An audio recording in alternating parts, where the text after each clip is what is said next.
Olá, alunos e amigos, aqui é o professor Herbert, dando continuidade com o estudo sobre a matéria Fundamentos da Radiologia. Bem, em aulas passadas nós estávamos falando sobre alguns parâmetros, alguns fatores que afetam a qualidade desta imagem. Falamos sobre fatores como a distância, o tamanho do foco, o efeito anódico, e falamos também sobre a utilização dos parâmetros de kV, miliamperagem e tempo. Então, hoje, dando continuidade a esse estudo, falando sobre esses parâmetros que possam afetar a qualidade da imagem, nós vamos falar sobre a vida útil da ampola e sobre fatores relacionados com o paciente, e também vamos falar sobre a radiação em si que pode provocar essa alteração, a radiação primária e a radiação secundária. Como já falamos, são apenas algumas introduções a essas técnicas. Depois falaremos com especificidade a respeito de cada uma, ok?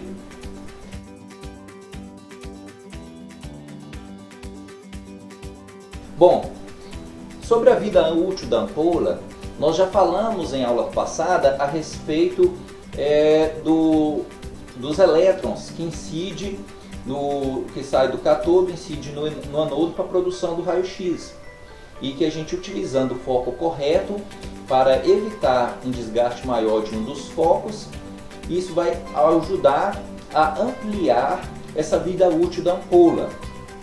Para dar uma ilustração a respeito disso, vamos imaginar uma lâmpada incandescente. Essa lâmpada, como alguns conhecem, é aquela lâmpada que usamos para iluminar os ambientes, e que ela é de vidro e tinha um filamento no meio que esquentava e produzia essa luz. A ampola é mais ou menos isso também, só que numa energia muito maior, numa temperatura muito maior. Tudo é feito ali dentro do cátodo para diminuir essa temperatura. Como nós já falamos em aula passada, 99% da energia utilizada na produção de raio-x, ela se transforma em calor. Então, obviamente, que o filamento do cátodo, que é como se fosse aquele filamentozinho lá da lâmpada incandescente, uma hora ele não vai aguentar. Por isso que nós temos que utilizar as técnicas corretas para sempre dar uma vida útil maior. Como, por exemplo, também utilizando o anodo giratório, que faz dissipar esse calor, que aumenta a quantidade do alvo, né? a área útil do alvo. Tudo isso faz com que a ampola ela vai ter uma vida útil maior. O óleo que temos entre o cabeçote e a ampola, que vai fazer também resfriar, ok? Mas acontece que com o tempo ela vai acabar desgastando. Então vai ter uma época que você vai começar a descobrir que a sua sala de raio-x já não está mais usando aquela mesma técnica que você usava no princípio para fazer uma determinada radiografia, que a radiografia ou ela está saindo muito enegrecida, ou ela está saindo muito clara. Aí você vai ver que ali está acontecendo alguma coisa com os parâmetros que você usava, não mudou. Então, obviamente, isso já é a ampola que está começando a ter um desgaste, ok? Então, uma das coisas que nós vamos fazer é sempre utilizar um foco para aquela finalidade necessária para ter essa vida útil maior da ampola de raio-x. Observar também, usar as técnicas corretas para diminuir a quantidade de radiação produzida. Se você produzir menos radiação, mais tempo também a sua ampola vai sobreviver. Então vai ter uma vida útil maior, ok? Mas obviamente vai chegar uma época que não vai ter mais condições, ok? Outra coisa que pode também ser observado durante o seu trabalho, a respeito do óleo que fica no cabeçote. Esse óleo que, como já falamos, é para ajudar na liberação desse calor produzido na ampola.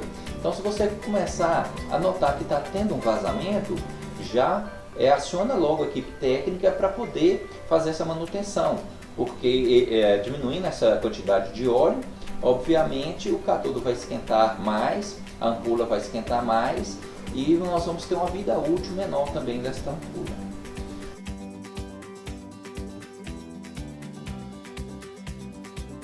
Outros fatores, né, que entram nessa questão são fatores ligados ao paciente. Nos fatores ligados ao paciente nós temos a espessura, nós temos os fatores de movimentação, como inspiração e expiração e apneia, e temos também o estado fisiológico do paciente. Na espessura, o que você deve fazer? Você deve observar qual o tipo físico do seu paciente.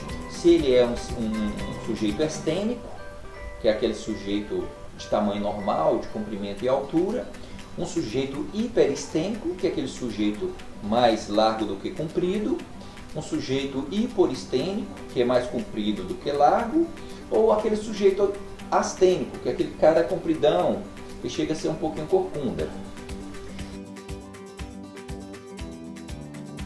Olha, quando nós falamos desses tipos físicos, algumas pessoas começam a enganar em ser hiporestênico, por exemplo, um cara muito alto. Não quer dizer isso. Hiporestênico, ele é mais comprido do que largo, mas ele pode ser baixinho. Ele pode ter 1,50 m e ele ser mais comprido do que largo. E ele pode ter 1,50 m e ser mais largo do que comprido. Ok? Todos os seus órgãos internos vão acompanhar esse tipo fisiológico. Não é? Por exemplo, no raio-x de tórax, esse sujeito, o tórax do hiperestênico, aquele mais comprido do que largo, mais largo do que comprido, o hiperestênico, o tórax dele também vai ser mais largo do que comprido. Obviamente, ele pode ser um sujeito alto, mas obviamente o padrão do pulmão dele também vai ser dessa forma. Então, se você colocar o filme em longitudinal, ele vai cortar os lados do pulmão, ok? Você então tem que colocar o filme transversalmente, que aí você vai conseguir pegar o pulmão completo daquele sujeito, mesmo ele sendo comprido, mesmo ele sendo alto, mas a largura dele é maior do que o comprimento, ok? No caso do hiporestênico, que ele é mais comprido do que largo, o hipoestênico pode ser baixinho, mas ele é comprido e a largura dele é pequena. Então, se você colocar às vezes o filme transversalmente, vai acabar de acontecer o quê? Você ou cortar a base do pulmão ou então os ápices, ok? Então você tem que ficar bastante atento ao tipo físico do paciente.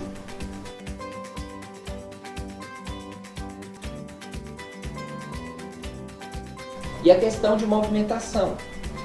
Nós vamos estar sempre ilustrando aqui pelo raio-x de tórax, que é mais fácil visualizar, mas serve tudo isso, todos esses parâmetros aí para todas as radiografias, tá? O movimento, ele produz artefato na sua radiografia, ok? Vai dar véu, vai dar imagem, né, fantasma, como se fosse uma imagem fantasma aparecendo na radiografia, ok? Então você tem que evitar o movimento. No caso do raio-x de tórax, a pessoa vai estar sempre movimentando e ela tem que ser rápida, porque o pulmão está abrindo e fechando. Temos ali também as batidas do coração. Alguns movimentos eles são involuntários, como batida do coração, movimentos peristálticos, mas até os movimentos peristálticos a gente tem uma maneira de a gente conseguir com que o paciente te ajude nisso aí. Quando eu faço uma pergunta em sala de aula, muitos erram a respeito dessa radiografia de tórax para você não mexer. Se eu perguntar agora, o raio-x de tórax você faz com o paciente em inspiração ou expiração, puxando o ar ou soltando o ar? Tenho certeza que um caso aí agora acabou de pensar de ser inspirando, enchendo o pulmão de ar, mas está errado. Okay? Se você fizer enquanto ele está fazendo isso, a imagem vai ficar tremida. Então você tem que esperar o paciente inspirar por completo e agora então em apneia, ou seja, sem a respiração, você pede o paciente para parar de respirar você então produz o raio-x, ok? Raio-x de tórax tem até alguns médicos que pedem para fazer em expiração. Vai ser da mesma forma, você vai mandar o paciente soltar o ar todo e parar de respirar. No momento que ele para de respirar, você então faz a radiografia, ok?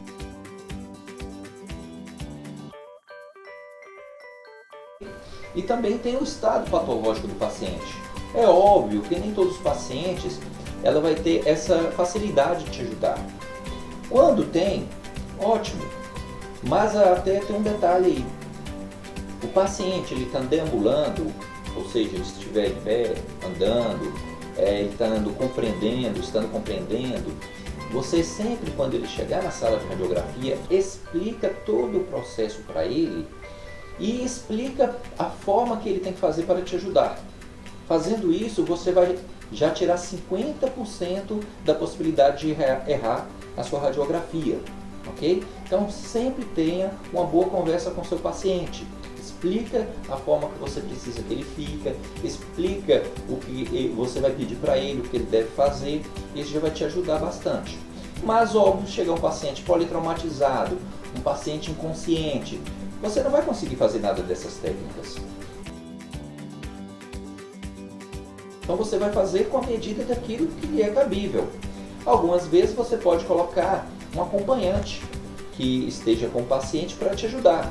No caso, para imobilizá-lo, ok? No caso, para segurá-lo numa posição anatômica que você vai necessitar para aquela radiografia que o paciente não está conseguindo virar ou ficar naquela posição.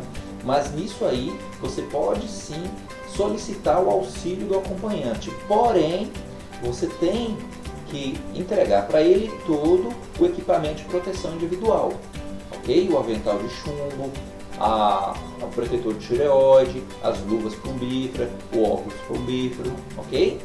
Você pode solicitar, mas dando também para esse acompanhante toda a segurança para aquele exame.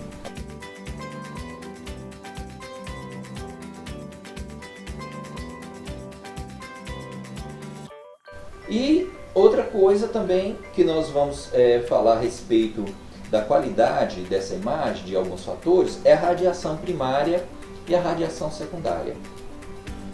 Então, a radiação secundária, primária, ela é aquela radiação que ela sai do cabeçote e incide no paciente. Primária. Ou seja, aquela primeira radiação produzida pela ampola até chegar no paciente.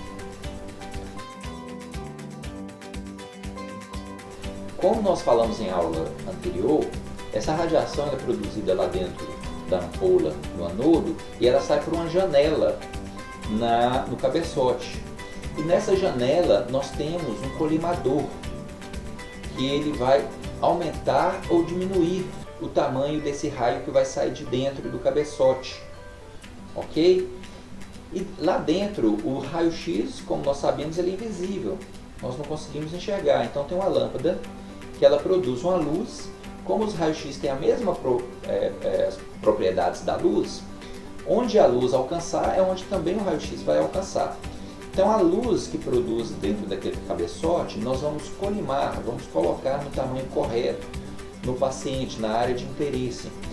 E dentro desse colimador, no cabeçote, nós temos uma faixa lá em forma de uma cruz, que vai aparecer naquela luz que vai chegar até o paciente. Aquele centro, como nós falamos que é um raio que sai de dentro do cabeçote, ele é em forma divergente, ele sai em um formato de um cone. Aquele centro do cone, ele é chamado de raio central.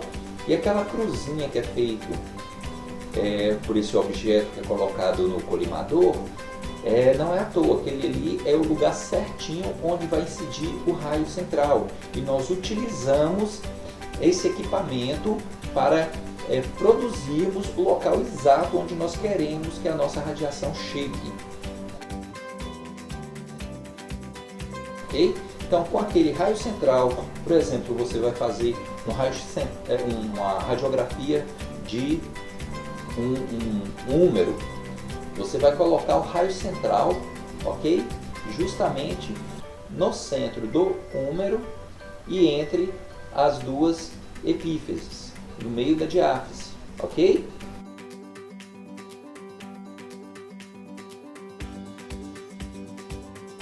Então esse localizador é muito utilizado nas suas radiografias, ok? O raio central. E onde incide o raio central é onde chega a radiação primária, aquela primeira radiação que sai do cabeçote e vai até o paciente. Muito bem, quando a radiação ela chega até o objeto, ela vai interagir com o objeto de três formas. Quais são elas? Primeiro, ele pode ser totalmente absorvido pelo objeto, ok? No caso nosso paciente.